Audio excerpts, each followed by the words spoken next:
yang D terakhir untuk si sifat koligatif larutan non-elektrolit. Yang D, tekanan osmotik yang dilambangkan dengan P. Nah, tekanan osmotik ini adalah besarnya tekanan yang harus diberikan pada suatu larutan untuk mencegah mengalirnya molekul-molekul pelarut ke dalam larutan melalui membran semipermeabel. Nah, kemudian kita langsung ke rumus saja.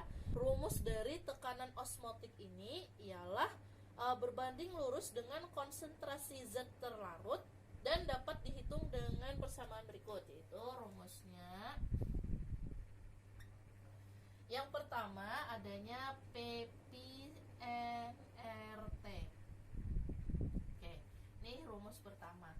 Atau jika yang ditanyakannya adalah P, maka P sama dengan N per P dikali dengan R per T, dikali dengan T. Atau bisa juga disebut dengan P. N per P ini adalah molaritas. Nah, rumus dari molaritas. Ingat lagi rumus yang kemarin. Nah, dari ketiga rumus ini kalian bisa pakai yang mana jika yang pada soal nanti yang diketahuinya entah yang langsung molaritas atau ada volume atau ada mol, maka menggunakan masing-masing rumus yang ada di sini. Oke, kita lihat contoh soalnya. Di sana ada soal larutan glukosa memiliki titik beku senilai minus 0,186 derajat Celcius. Berarti di sana adanya TFL dengan nilai 0,18 derajat Celcius. Kemudian diketahui KF airnya sebesar 1,86 derajat Celcius. MR dari glukosanya sebesar 180 gram per mol dan memiliki massa jenisnya 1,1 gram per mol, gram per ml. Kemudian yang ditanyakannya adalah si tekanan osmotiknya.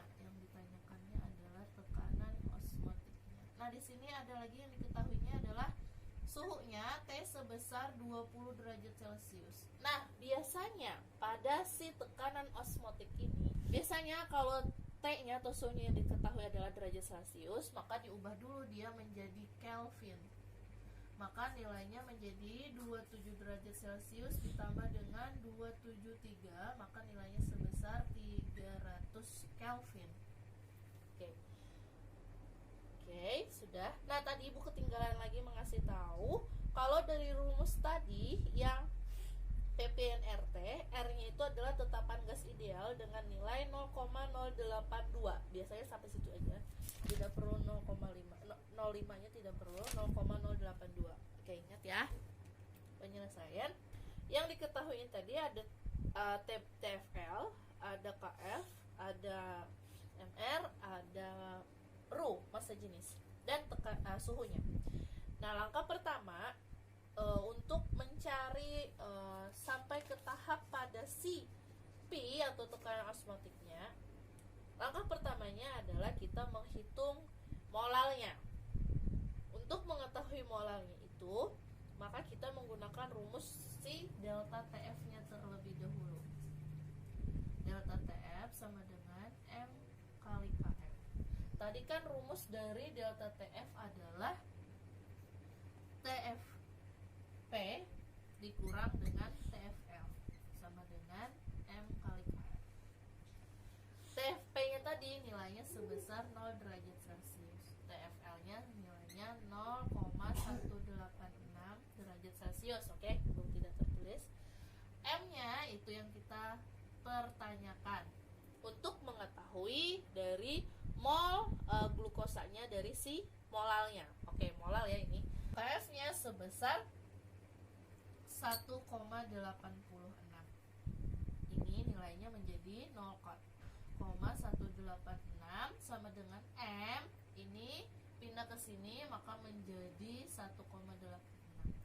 M sama dengan molar sama dengan bagi antara kedua ini, maka dapatlah nilainya sebesar 0,1 molar.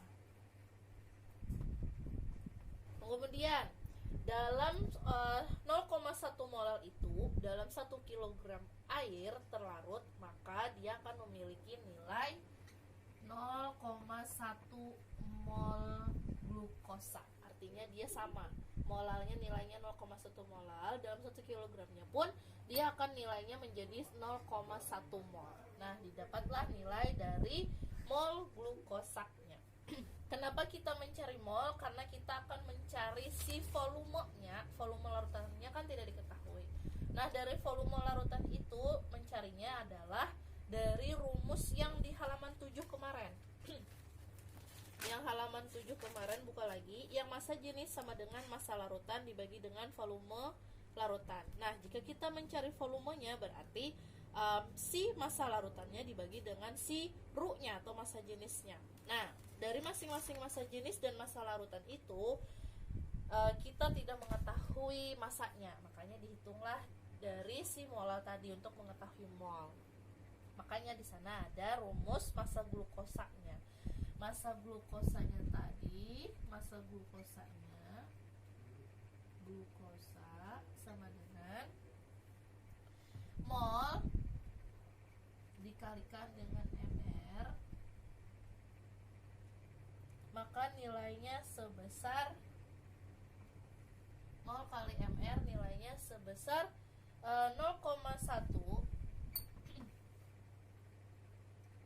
dikalikan dengan 180, maka nilainya menjadi 18 gram. Nah, ini sudah didapat massa glukosanya. Baru kita hitung si massa larutannya. Massa larutan itu kan rumusnya ialah, buka lagi di halaman 7.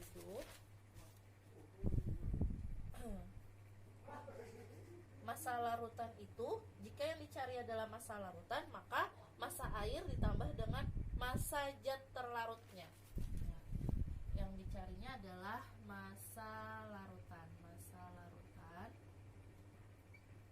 Maka rumusnya yang seperti kemarin, massa pelarutnya ditambah dengan massa si glukosanya atau massa si zat terlarutnya.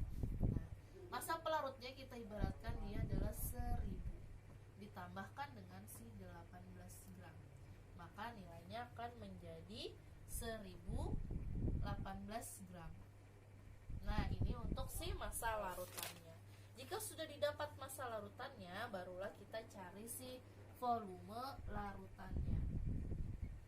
Nah, dari volume larutan ini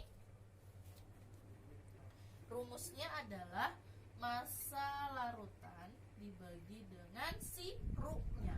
Nah, oke.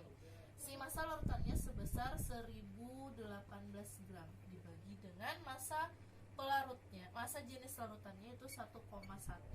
Hasilnya ialah 925 ml. Nah, jika diketahui volumenya, barulah kita masukkan dia ke dalam rumus yang P sama dengan MRT.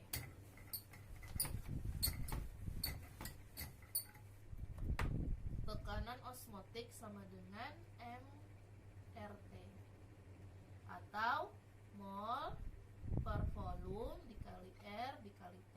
T-nya adalah si Kelvin tadi. Molnya tadi sebesar, didapatkan tadi nilainya adalah 0,1. Volumenya sebesar 925 dikali dengan R-nya 0,082, T-nya 300. Hitung-hitung 0,1 kali 0,082 dikali 300 baru dibagi dengan 925, dapatlah hasilnya 2,66